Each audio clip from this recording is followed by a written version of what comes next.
Hello dear friends, एक बार फिर से स्वागत है आप सभी का पंचतंत्र की कहानियों में।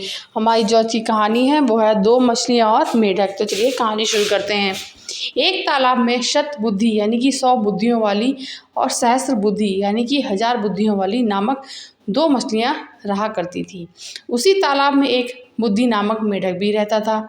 एक ही तालाब में रहने के कारण तीनों में अच्छी मित्रता थी। दोनों मछलियां शतबुद्धि और सहस्त्र बुद्धि को अपनी बुद्धि पर बड़ा ही अभिमान था और वे अपनी बुद्धि का गुणगान करने से कभी चूकती नहीं थी। एक बुद्धि सदा चुपचाप उनकी बातें सुनता रहता। उसे पता था कि शतबुद्धि और सहस्त्र बुद्धि के सामने उसकी बुद्धि तो कुछ भी नहीं है।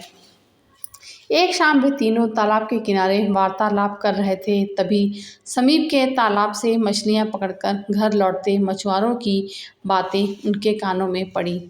वे अगले दिन उस तालाब में जाल डालने की बात कर रहे थे जिसमें शतबुद्धि और सहस्त्र बुद्धि और एक बुद्धि रहा करते थे। यह बात ज्ञात होते ही तीनों ने उस तालाब में रहने वाली मछलियों और जीव जंतुओं की सभा बुलाई और मछुआरों की बातें उन्हीं सभी को बताई।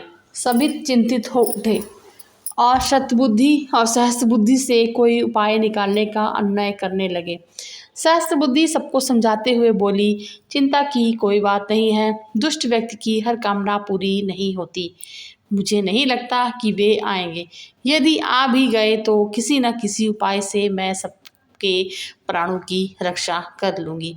शतबुद्धि ने भी सहस्त्र बुद्धि की बात का समर्थन करते हुए कहा, डरना कायरों और बुद्धिहीनों का काम है। मछुआरों के कथन मात्र से हम अपना वर्षा का ग्रह स्थान छोड़कर प्रस्थान नहीं कर सकते। मेरी बुद्धि आखिर कब काम आएगी। कल यदि मछुआरे आएंगे तो उनका सामना युक्तिपूर्ण रीति से कर लेंगे। इसलिए डर और चिंता का त्याग कर दे।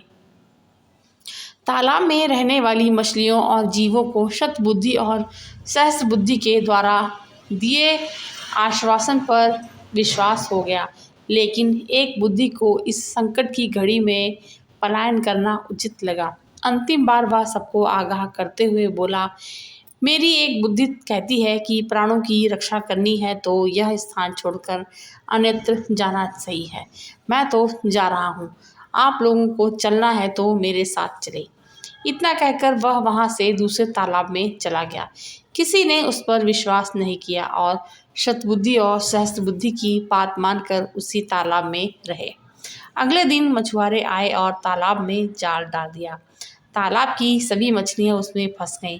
शतबुद्धि और सहस्त्र बुद्धि ने अपने बचाव के बहुत यत्न किए, किंतु सब व्यर्थ रहा। मछुआरों के सामने उनकी कोई युक्ति नहीं चली और वे उनके बिछाए जाल में फंस ही गईं। जाल बाहर खींचने के बाद सभी मछलियां तड़प तड़प कर मर गईं।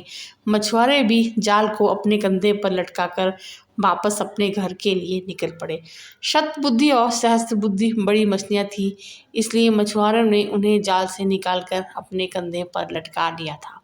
जब एक बुद्धि ने दूसरे तालाब से उनकी ये दुर्दशा देखी तो सोचने लगा, अच्छा हुआ कि मैं एक बुद्धि हूँ और मैंने अपनी उस एक बुद्धि का उपयोग कर अपने प्राणों की रक्षा कर ली। शतबुद्धि और सहस्त्र बुद्धि होने की अपेक्षा एक बुद्धि होना ही अधिक व्यावहारिक है। तो फ्रेंड्स, ये थी हमारी आज की कहानी। हमारी आज की कहानी जो हमें सीख देती है वो कहती है कि कभी भी हमें अपनी बुद्धि का अहंकार नहीं करना चाहिए। एक व्यावहारिक बुद्धि 100 अव्यावहारिक बुद्धियों से कहीं बेहतर होती है। तो वीडियो आपको कैसा लगा, हमारी कहानी आपको कैसी लगी। मिलते हैं एक नई कहानी में, और कहानी सुनने के लिए आप सभी का बहुत बहुत शुक्रिया।